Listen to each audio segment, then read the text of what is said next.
Before I talk about the P series test, I actually want to start off this lesson by finally answering the question, why does the series 1 over n diverge? And this is a series that at the heart of every calculus student should kind of bother them. Because for us, the way we have rationalized convergence is pretty much thinking of, okay, if what we're adding after a while gets so small, if each term is getting so small, like if they're effectively approaching zero, then shouldn't the sum of that series effectively not change after a while? Shouldn't it be a finite value? Shouldn't it converge? But the 1 over n series does not converge. This is what's known as a harmonic series, and this series actually diverges. And previously, I just kind of told you that we would discuss why the series diverges, but I didn't really discuss that. Well, that time has come. So let's actually do a quick breakdown of why this series diverges. And there are a number of different proofs, and I'll actually show you a few more after this. But let's go with kind of the most intuitive reasoning here. And it's actually going to use another similar comparison thought process here. So let's first off write out the series here. What does this series actually look like? Well, when n is equal to 1, my first term is 1. And as I continue on, my next term would be 1/2, and then 1/3, and 1/4. And you see where this is going. It's a pretty simple series to expand out. And I'm going to need a number of terms here just to kind of give the reasoning here, but that goes out infinitely. Now, for a moment, let's just kind of temporarily ignore this one. Let's just ignore for just a quick second, okay? Ignore temporarily. All right, so we're going to ignore that for a second. And what I want to do is I want to actually write out another corresponding series for us to compare this to. And so let's take a look at a series. Again, I'm going to ignore that one for a second, but let's take a look at a series that looks like this. We've got 1/2 as its first term. And then after that, we're going to have 1/4, but we're going to follow it up with another 1/4. And then after that, we're going to write 4/1/8. And I know this looks random and a bit strange, but just kind of bear with me. So let's take a look at this series here. What I want to do is I want to compare that. Well, first off, we've got this first term 1/2, and that is equivalent to the first term in this series with 1/2. All right, so far these two series look like they're going to have equal sums. But let's look at what happens in the next part.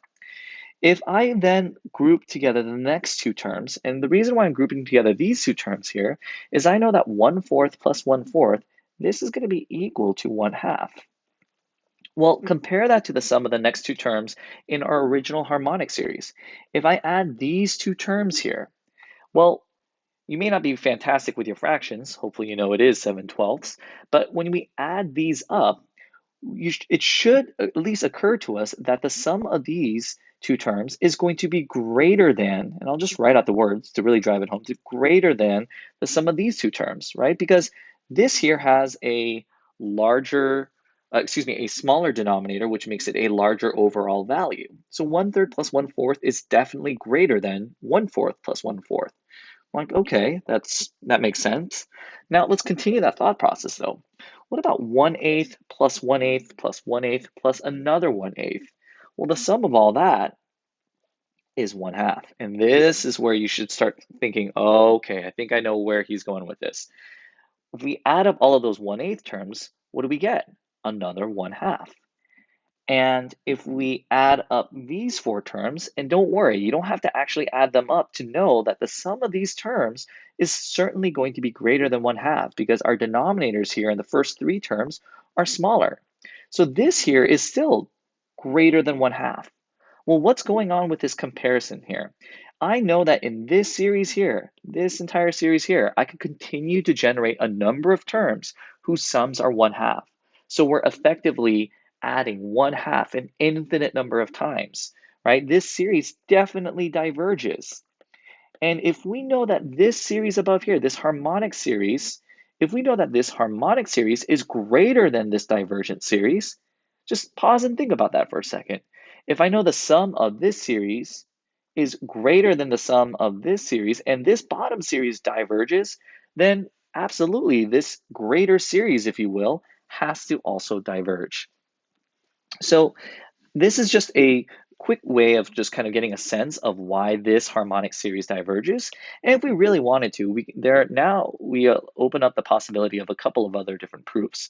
Let me just show one real quick. If I use the integral test, which we discussed in our previous video, we can actually use the integral test to show that this harmonic series does indeed diverge. So if I find an equivalent function here, and since it's an improper integral, so let's say 1 over x dx, well, what would this look like?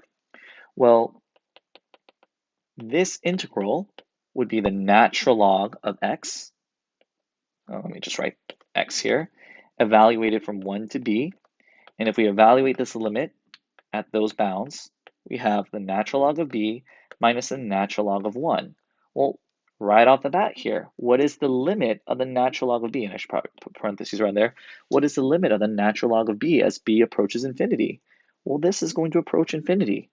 Therefore, this series diverges by the integral test, right? The natural log of x increases as x approaches infinity. So now that we know that this series does indeed diverge, it begs the question, okay, when would this start to converge? Well, we saw in our previous lesson when we discussed the integral test, we know that the series here, 1 over n squared, this one converges. This series converges. So a very natural question that you might ask yourself is, okay, so what is that magic number for the degree of the denominator? When do we go from diverging to converging? And that's precisely the question we ask ourselves when we answer, when we discuss the p-series test. So let me just go up here and state what the p-series test first says, and then I will just do a very quick proof on it. So the p-series test says, any series where p is a positive constant in the denominator of a harmonic series, right? Or it has the structure 1 over n raised to the power of p.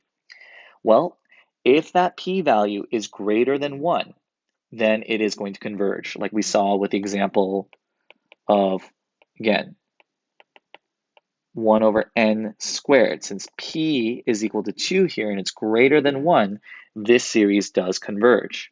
However, if your p-value is in between 0 and 1, 0 is less than p, which is less than or equal to 1, meaning it can be 1, then that series diverges, like we just saw with the harmonic series. And think about for a second, why can't p be less than 0? Why can't p be negative? Well, that would then mean that your n raised to the p power moves to the numerator, and for sure then you have something that we may not be able to find the limit of.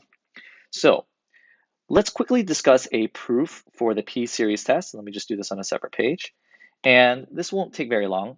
So for the p-series test, let's discuss a very quick proof for this. Well, let's look at this structure for this series, 1 over n raised to the power of p, where again, p must be greater than 0. And we're actually going to use the integral test here to actually prove the p-series test. That's why we discussed that first before the p-series test. So by the integral test, let me write that, by the integral test, we're going to let f of x be raised equal to x to the negative p power, or 1 over x to the p, okay, however you want to think about it. Well, let's set up that integral. So since it's an improper integral, we're going to say, let me go ahead and fix that, 1 upper bound b, x to the negative p dx. What is this? The limit as b approaches infinity of x to the negative p plus 1 over negative p plus 1. And all I'm doing there is applying the power properties for integration, right? We're going to increment the numerator by 1 and divide it by the new incremented power. So that is being evaluated from 1 to b. So let me rewrite that, clean that up just a little bit now with us evaluating this at our bounds. So this would be b raised to the, let me just rewrite that negative p plus 1 as 1 minus p over 1 minus p, minus 1 raised to the 1 minus p over 1 minus p. And we can kind of temporarily just disregard what's going on here in this constant, right? Because this we know is going to give us some constant, right? That's not really going to be affected by what's happening here as we're looking at the limit as b approaches infinity. Now let's think about this for a moment, right? Or as your old elementary school teachers would say, put your thinking caps on. What is the only way that this series could converge? Well, this series would converge if, since we're looking at the limit of this as b approaches infinity, the only way that this could converge is if this here gets dropped to the denominator, right? Because otherwise that numerator is going to continue to grow without bound. So the only way that this could converge to a value is if this b to the 1 minus p power moves to the denominator. Well, again, what's the only way that that can move to the denominator? That's if 1 minus p, if the entire difference here of that power, if that is negative. That's the only way it moves to the denominator, is if this is negative. So it converges, right? That if it converges if 1 minus p is negative. Well, if we finish solving that inequality, what do we get here? Negative p is less than negative 1. P has to be greater than 1. And that's where you do a pencil drop.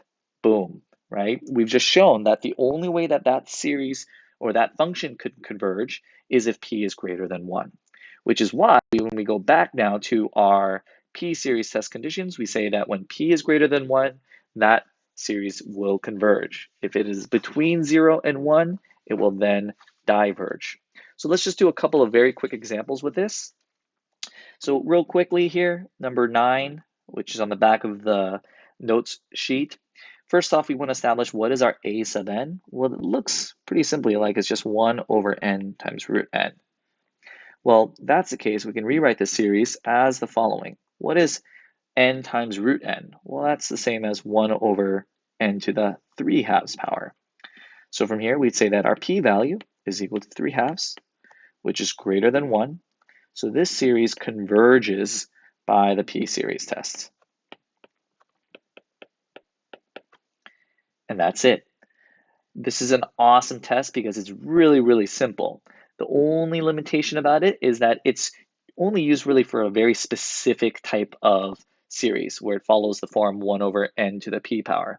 But that's a kind of your golden ticket. Once you start to see it follows this structure here, then you are good to go. Let me skip over number 10. Try that on your own. I think it's a pretty straightforward problem, especially once you understand number 9. But let's move on to number 11 real quick, just because it provides something slightly different. Well, right off the bat, actually, I noticed that I've got 3 and 2 in the numerator and denominator respectively, and I can just move that to the outside. So I can rewrite this as 3/2 times the summation of this series. Now let's look at this for a second. This is n to the 1/3 divided by n to the 2/5.